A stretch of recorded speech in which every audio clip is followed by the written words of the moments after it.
Blockchain Show is a podcast that demystifies cryptocurrencies and distributed ledger technology. Kim, welcome to the Blockchain Show. How are you today? Great. Thank you for having me.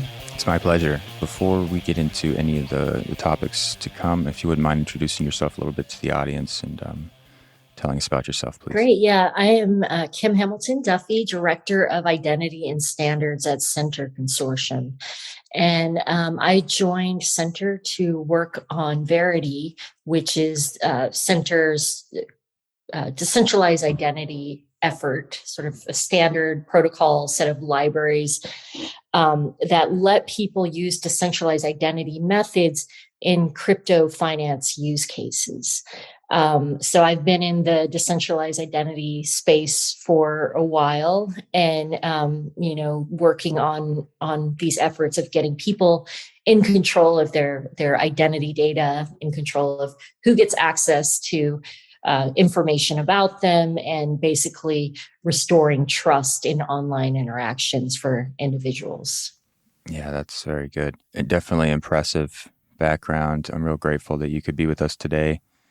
What are some of the recent areas of interest that are at the forefront of your mind, or different projects, maybe some of the broader aspects of the space going on right now with your work? Yeah, definitely.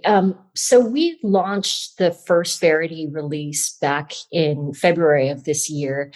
And the big focus of that was building the basic library components.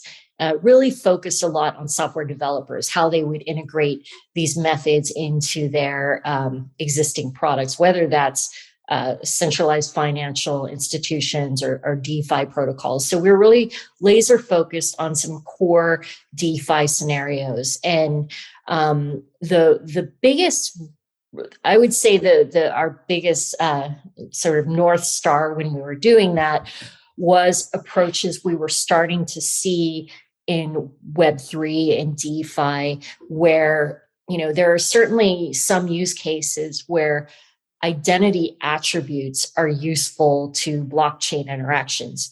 But we were seeing a lot of patterns that were sort of legacy Web2 approaches, and we can get into that. But when applied to the transparency of crypto interactions, the risk could be a lot worse. And the one bright side of the Celsius doxing event, where they sort of leaked data on all their users, revealing the people with the top losses, that is really a timely example. Unfortunately, I'm sorry for the people who were affected by it, but the fact that in addition to knowing everything about someone's online or on-chain interactions, you can get all this personal data. And so that's actually the nightmare that we wanted to avoid. And so the Verite approach addresses that by just making it impossible to even get that amount of personal identity data about a person. And so for us, the really important angle to that was doing an ecosystem first approach. And so that was our focus with the launch of Verite in February. So we got people across the ecosystem, people who would issue credentials to individuals that they would hold, and like KYC or KYB credentials, wallets who could custody them, and then relying parties or say DeFi pools, et cetera, that would share. So what we wanted to do was sort of address the identity in crypto use cases that we were seeing, but doing it through a decentralized identity lens, which, we've been thinking about these problems of data proliferation, privacy, anti-correlation, all of these things for many years. And so the timing was just really good. So, that was a long preface to the question of what the focus is now. So, the big focus originally was really just getting these sort of core issue credentials, verify credentials, patterns for how you integrate them into protocols. But then two areas that we're very sort of focused on now is standards around wallet integration. So just like you can use Wallet Connect to connect your crypto wallet, we want to build that kind of functionality for decentralized identity wallets. So there can be a standard way that means that you have more flexibility in your wallet choices, but also more portability of your identity data across wallet choices. The other one is a bit wonkier, and that involves the G word, which is governance, but we can get into that. It's basically how you restore trust in a completely open, decentralized identity network. So I'll leave it there and we can get into details about any of those. Thank you. Yeah, it's fascinating thinking about how Centre came about, the unique problems of protecting identity, but yet having, the transparent nature of Generation 1 blockchains. It's really been fun to follow the evolution of different chains throughout this last several years. I just always kind of wondered, who are the people guiding this in the right direction? And I always had faith that there were folks like you out there making it better for humanity, as opposed to, just another means of, I want to say control, but that's not the best word. It's escaping me right now. But, there's definitely huge advantages to the technology, and it's really inspiring to see some of the work you're doing there at Centre. Thank you. Did you want to expand on the governance, or was there something else that you wanted to focus on first? Yeah. So, I know, and I appreciate that you've been bringing a lot more attention to identity use cases. So just for people who may be new to it, I was thinking, if you're game, I'd like to describe a bit more precisely what, say, Verite is in the decentralized identity use cases it's trying to solve. But then we can talk a little bit more about how decentralized identity, how basically people will interact with decentralized identity flows. And, I guess there's that area. And then the other area is sort of how decentralized identity approaches might be different from other things people have heard about, like soul-bound tokens and other on-chain kind of approaches. So happy to take it in whichever direction you think is good. But what about starting with sort of a basics about like a Verite and decentralized identity 101 sort of thing? Yeah, that'd be great. The Centre was founded in 2018. Our first standard that we announced or launched at the time was USDC, which is a fiat-backed stablecoin. So it's a stablecoin backed by the US dollar, always one-to-one reserves. And so Centre was launched to provide and evolve standards for USDC. And basically the goal of that was allowing users to be able to interact with security and confidence in the stablecoin ecosystem. So the idea was that would allow stablecoins to help transition to more mainstream use cases like digital payments. And, we have seen the, Centre USDC is now the second most adopted stablecoin. USDC was Centre's first standard. It's a US dollar backed stablecoin. And it's now the second largest stablecoin on the market. And the idea was to restore trust to users so that they can interact with stablecoins with more confidence. Now that brings us to Verite. So Verite is Centre's second standard that we released. And although it doesn't seem in line with stablecoins like USDC, it's highly complementary because many of the barriers we were noticing in crypto finance use cases were identity related. So the ones I referred to previously around the fact that people were trying to solve identity, but in ways that were not very optimal. So the use cases where crypto and DeFi have a role, where identity has a role in crypto and DeFi are ones like for institutions and exchanges, even if they're not regulated institutions, de-risking could be part of their compliance programs. So there's a certain amount of identity related data they might want to know about, just so that they can protect themselves. And that might be something basic like ensuring individuals aren't on the OFAC SDN list. For individuals as well, you can offer them better offerings based on their identity attributes. So that might be an institution vouches for their KYC status. Maybe there's a way to disclose a credit score is above a certain amount to give them a better offering, accredited investor status.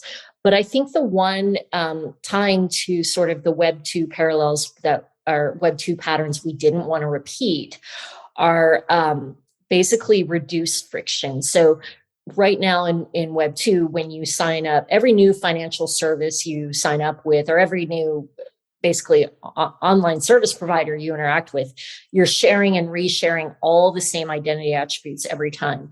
The interesting thing is that these institutions probably know something about you already, because there's this data broker industry where all your information is being shared. But this information sharing doesn't benefit you. In fact, it only hurts you. It's used to track you, and it can be subject to hacks.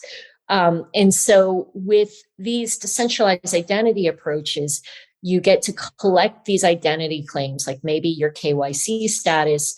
And then when you sign up for new services, you can share, and some of that effort can be reused. So, I'm talking about crypto finance use cases, but this expands out to,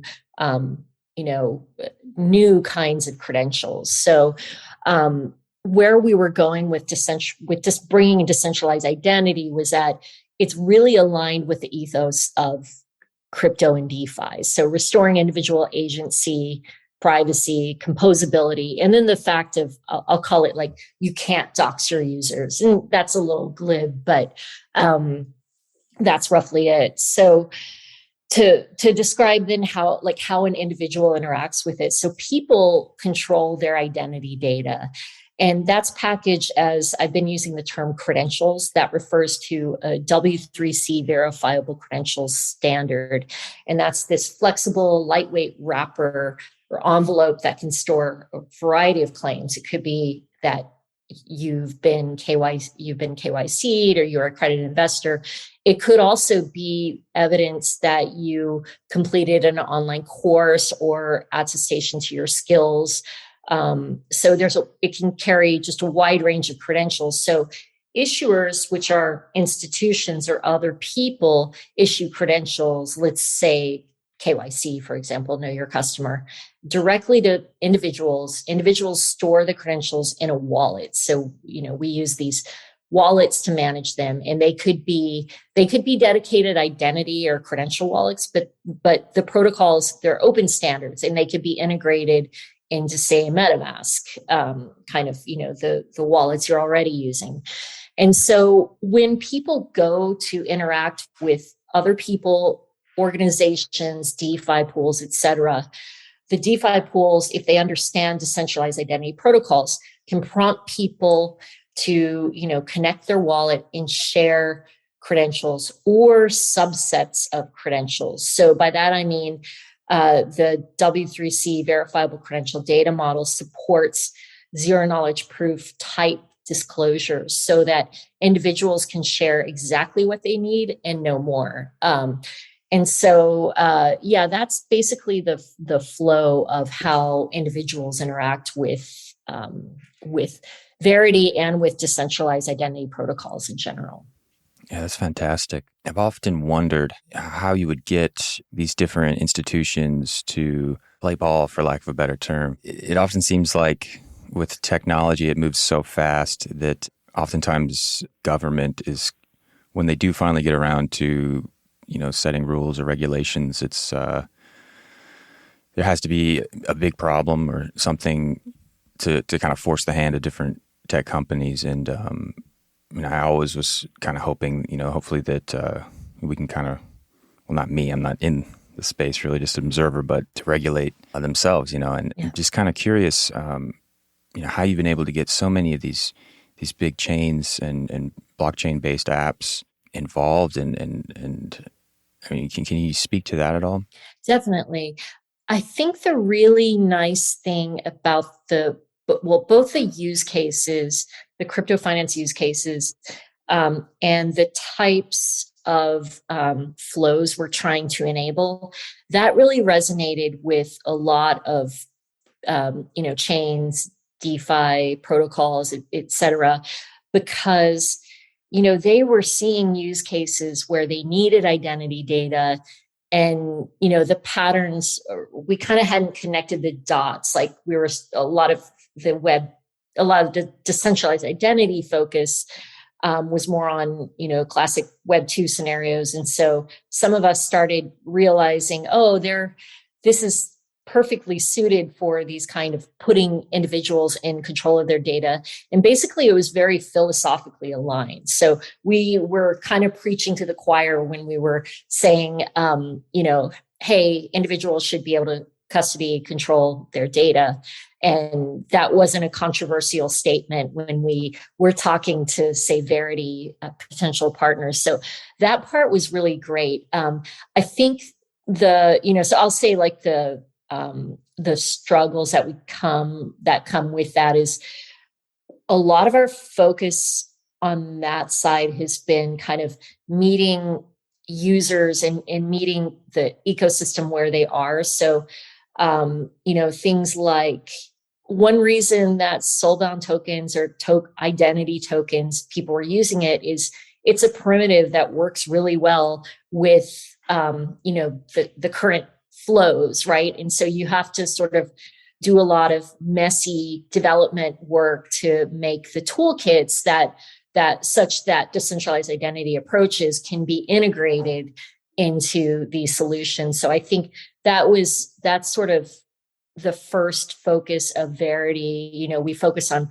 one aspect of those problems, but that's coming in waves. Like, as we learn more and more information, say through hackathons or something, and barriers that people are noticing to integrate Verite, we have an opportunity to, say, approach and develop more standards. And so the one I mentioned about, say, like the Wallet Connect sort of flows for decentralized identity, that work we're working on in CASA, the Chain Agnostic Standards Alliance. On the issuer side, that's where it gets a little more interesting. So how do you incentivize issuers to let individuals take their identity data with them? So in a lot of the Web 2 scenarios that we've talked, like that we've dealt with historically, there is maybe not so much interest from organizations because that it's an opportunity to sort of lock people in. Like, why make it so easy for people to leave their platform? What we're seeing in DeFi, though, is kind of everyone, there's some saying around this, like, everyone floats up or grow the pie versus fighting over a small slice of the pie. I don't know my right analogy there, but a more expansive mindset around, letting people interact with, new types of offerings, whether that's sort of going from a centralized exchange to interact in DeFi pools. I feel like the sort of centralized exchanges are realizing that there's a lot of new, exciting kind of products out there that people want to interact with. How do they let their customers interact with it while promoting privacy and data protection and all of these things? So I think that that's the sort of, we've been fortunate to see enough issuers that are sort of seeing it more holistically and seeing how it can grow the whole ecosystem. The struggle there, which comes back to the G word I mentioned, sort of governance. At the core, decentralized identity is totally open ecosystem, right? So I can issue you a KYC credential, but no one will accept it because I'm not a financial institution. No one will take my word for it. So it's referred to in some circles as web of trust. So how do you, in a purely decentralized network, restore trust in some ways? So that's the sort of hardest work and the tedious part, but also the exciting part. So, and we refer to that broadly as sort of storing, developing governance frameworks of identity, decentralized identity ecosystems. So that might be a range of things. So what does a KYC credential mean? What processes were followed by the institution that issued it? And what does it mean for institutions to even accept them? In centralized financial institutions, there's reluctance to have that flow, like take someone else's KYC credential, because the regulations just aren't set up to allow them to do it. So in DeFi, we're seeing more interest in it. And I hate framing it this way, but it's kind of nice that the bar is nothing, right? So DeFi protocols are just doing this to de-risk, protect themselves, do the responsible thing. But it allows you to get a lot of information and a lot of opportunity to build the infrastructure the right way this time, with individuals in control of their data. So governance, what do the credentials mean? What does it mean for institutions to accept them? If, say, an issuer issues a credential and a DeFi pool uses that credential to make a decision, and later it turns out that fraud was involved, what happens? Who can sue whom, basically? So what that sort of ecosystem and how we determine how risk is shared, liability, all these kinds of things need to be established. So the way I describe this then is building viable trust overlays on top of the decentralized identity network.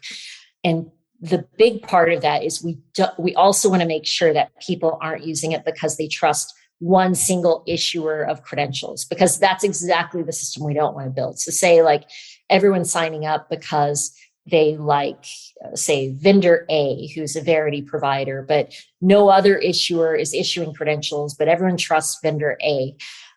Then we've just built another sort of centralized, ecosystem.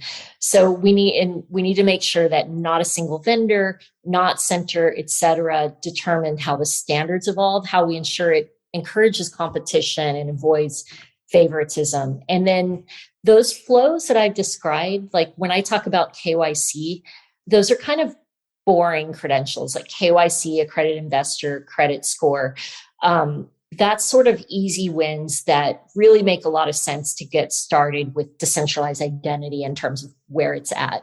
But the real vision that we're all working towards is reducing gatekeeping barriers. So the same rails that we're building enable trust in a broad range of identity claims. So that might be learning or skills attestations and new signals of reputation and trustworthiness. So in contrast to sort of very strict requirements that prevent people from getting into the banking system now, maybe they can use a proof of reliable payment history or something along these lines that really helps open up opportunities more broadly. That's the I'll say hopefully 5-year vision that we're sort of building towards. But it's important that we get the rails built up, get these viable use cases developed, and get a viable ecosystem as well before we can get there. Yeah, that's very well said. Thank you. Yeah, it's so fascinating because I have some friends who are just wizards with all this. They can buy a house. They could pick up and move their lives using crypto or DeFi if they need to. And luckily I have those friends who can tell me, stay away from this. This is what you want to do. So I really like the idea of, lowering barriers for most people, because not everyone has, the knowledge, the time, the patience, or the mentors who can guide them through the process.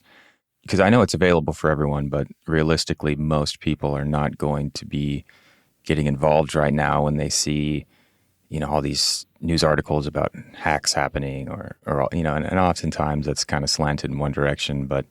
I'm a big Coinbase fan, so that's kind of what piqued my interest originally, because, you read little things, but I kind of wonder, do you think it'll be like almost like a I don't know what you would call it, like a badge of trust? Yeah. Like, is that kind of a fair way to put it? Yeah, I mean, it's a really good one because actually, what brought me into this space in the first place, blockchain was called open badges. So that's sort of the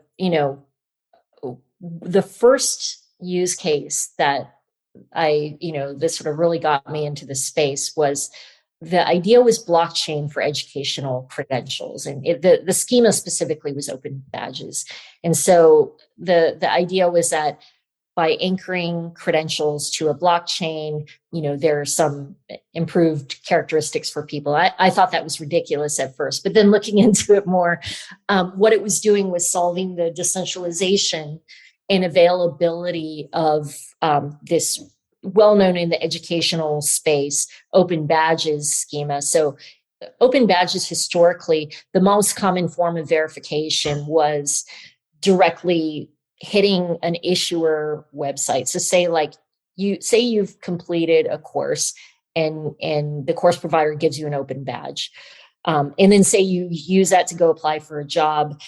Then what would happen is that the potential employer, if they wanted to verify it, they would be directly hitting a URL of the course provider, right? And so that brings in a lot of risks, like just short-term availability, the site is down or something. But then also, what if they are not practicing good hygiene around, storage of the credentials? What if this issuer goes out of business? So, and then there's also concerns around tracking. The issuer of a credential can learn a lot by what you're doing if they're standing up a site that gets pinged every time you go use it. So that was specifically the problem we were trying to solve. And that effort was called block certs. And, through that was back in like 2016. And we've evolved a lot in our thinking since then. So, minimizing what needs to be on chain, in other sort of life cycle considerations around, say you have your portable credential or badge that you can take with you, but then say for whatever reason you lose control over your wallet address or the cryptographic keys that it's associated to. And that's where decentralized identifiers come in. So I sort of see what we're doing here as, you could call it like a soulbound token, but it's off, it's off chain.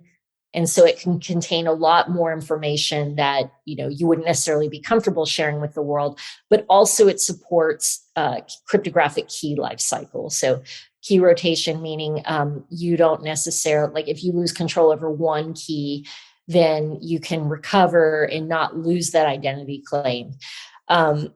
So yeah, I think badges are a really good way to describe it. And yeah, the reason I mentioned that, because I think that the approach that we're taking with Verite is not necessarily at odds with soulbound tokens. You can think of verifiable credentials as saying, like, maybe it has a whole bunch of a lot of information about, say, your KYC process, or using something maybe more relatable.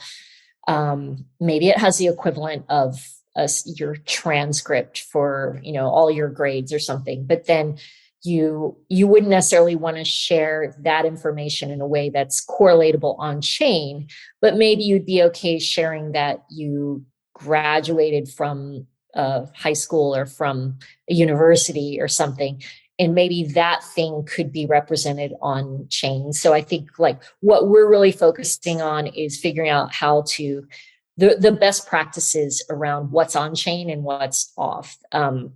So the main difference between soulbound tokens and verifiable credentials, soulbound tokens, you can think of them like, what are you happy sharing on LinkedIn, but forever, so there's that sort of thing, that anyone can use that and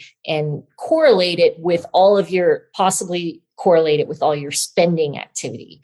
with verifiable credentials, you get more control over how people see. So they can't correlate information and use it against you in ways that on-chain representations can. So, sold-on tokens will probably be a useful primitive in the ecosystem. I think, though, account abstraction is something that is very much needed for them to kind of not be a privacy nightmare. Yeah, there's a lot there that really piqued my interest. Something in particular was when you brought up, lost keys, and yeah, there's got to be so many, countless millions or perhaps even billions just lost. I've known people even, and I've always wondered, is there going to come along a technology that can recover some of that lost treasure? It almost reminds me of, Spanish ships or British ships in the exploration ages that sunk to the bottom of the ocean, and it was thought to be lost until the technology of, submarines came along, and then all of a sudden, wow, look what we found. It's almost like in the future, is there going to be kind of like forensic, historians that can go back, and it's just fascinating, some of the use cases. Just sorry, my mind was kind of wandering there. Yeah, and I think the thing with key management. So I described key rotation as this great advantage over, say, sold-on tokens and identity data being. We don't want them thinking about keys. In general, they shouldn't be thinking about keys, and that's really one thing. Go mainstream. So we know how hard it is, even for people who are being as careful as possible. You lose your mnemonic seed or something like that. So really, a big focus is, I would say it like the biggest risk right now is the interrelatedness of usability and security, right? So right now it's just too hard for people to sort of understand how to use crypto wallets, and then that also ends up being a huge security risk. And so, decentralized identity approaches, say like key rotation and other practices, ability to integrate your identifiers in the form of DIDs, decentralized identifiers, with other forms of authentication. Like that might even be biometrics or something that you also have to be careful there. But the ability to tie it with other forms that humans are more comfortable interacting with, things that we know are sort of better usability practices. So the way that we're really seeing it is improving usability all around.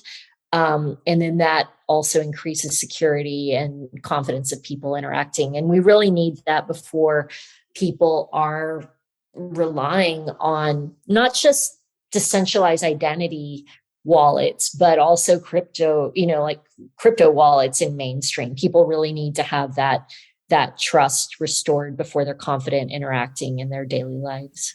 Right. Yeah, I agree. I was at the DMV not too long ago, and they were pushing for the Real ID. And I watched countless people go up with birth certificates, and some people didn't have the right documents and they're upset.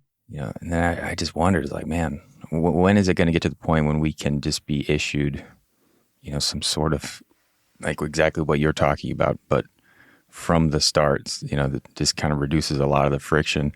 But then it's like, do I want the California DMV to be the ones issuing that? Probably not, Exactly. Yeah.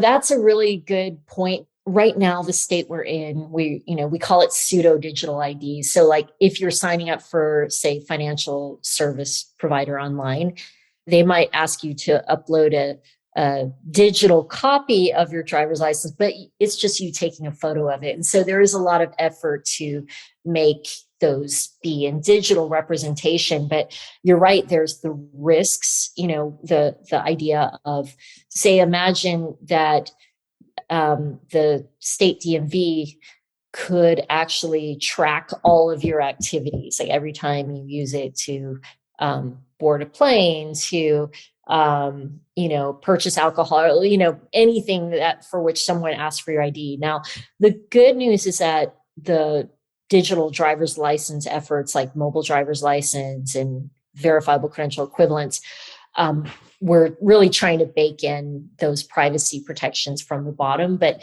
that's something, these are the considerations people have to really be concerned about. And then, to your point about, do you even want, the DMV doing that? I think one other opportunity with all of that is we're not advocating the violent overthrow of the U.S. government or whatever, but like certainly not that. But there are cases where maybe a lot of the identity claims that we're just using are just from habit. Like, driver's licenses are weird in the U.S. and it probably will never change. But just the idea that it becomes our de facto identity standard, and in the US specifically. And so the fact that you use them to do all of these, what started as your ability to drive gets used as your ability to board a plane, for a domestic flight and all this stuff. And, it is true that state DMVs are really the standard bearer of, they put a lot of effort into the identity assurance. And so that causes them to be trustworthy. That causes TSA to be able to trust them. But, there is a risk as we move to, say, digital driver's licenses, as with the mobile driver's license standard, vendors are leading, or big vendors, are really sort of driving a lot of these efforts. And it's really important that open standards be used at every hop of the way. So not just sort of like the format by which like the contents of your driver's license, like name, all those fields, but everything around, like, say, if you're storing it in your phone, how those protocols that allow you to share that driver's license with someone else who's using it, because there could be lock-in, there could be opportunities to track, all kinds of things along the way. And so we want to make sure that we're building an open ecosystem, enabling competition, but then also making sure that people don't find their data used against them in ways that we see now, frankly. It could be like identity data tracking on steroids. It would be the conveniences. Yes, the conveniences would be there, but I don't think we want to set up the kind of opportunities to monetize our personal data that would allow. Yeah, very well said. I often wonder just how, when you're sitting and making decisions, like, is there a group of developers who are kind of giving their input on how to make it work, or is it sort of more philosophical and leave it up to different blockchain-based companies or apps to develop it themselves? Because, just the whole concept of developers I used to think of them as kind of like the roadies of the blockchain space. And then I kind of think, well, maybe they're more like the rock stars, or maybe there's like some, I don't know, but can you speak to like just the implementation of how to go from, standards in the idea room to what is feasible and how to set that straight? Yeah, that's great. And yeah, you're reminding me of the meme, like how developers see themselves versus how program managers see them. So I don't know. But yeah, we definitely see ourselves as rock stars. It's not necessarily the case, but yeah, the flow of it is interesting with something where you're trying to be standards compliant, but then also develop the new standards. So how we've done it I'll describe like sort of near term and then longer term. How we've done it so far is just from our exposure to the different standards, around the credential format, wallet and issuer wallet verifier protocols. What we did, because we wanted to just build a curation or cookbook of decentralized identity flows that were easy for people to get started, we started by just kind of cherry picking the technical stack that we thought would allow people to get started as soon as possible. And we had pretty strict criteria around that. It has to be backed by an open standard. It has to have multiple open source free library implementations. So that was like in the original set where we were doing that. And still going forward, we're very careful not to introduce lock-in, not to introduce some hidden, trapdoor of dependency on some single institution. So then after launch, how we've done it is much more through our working groups. So Verite has working groups where people are working on specific use cases. So that might be developing standards around an accredited investor credential, certain wallet flows, or it could also in some more esoteric use cases like travel rule, but then also what we were talking about earlier, which is on-chain best practices. So what we do there is we're kind of pushing the boundaries of standards. What we do is sort of say, okay, this is what we work with each other, like different range of ecosystem or people who are interested in the problem, and take a stab at this is what we think a standard might look like. And then we will probably like release a blog about it and prototype it. But then immediately what we're doing is working in a standards org. And that might be, Decentralized Identity Foundation. It might go back to W3C, or, it might be like CASA, the Chain Agnostic Standard Alliance. And so what we're doing is trying to sort of find out, okay, where are the existing gaps and what should we be doing? And then finding the right, standards home for it, like the right ongoing body, because we don't want to compete with existing standards. We want to support them.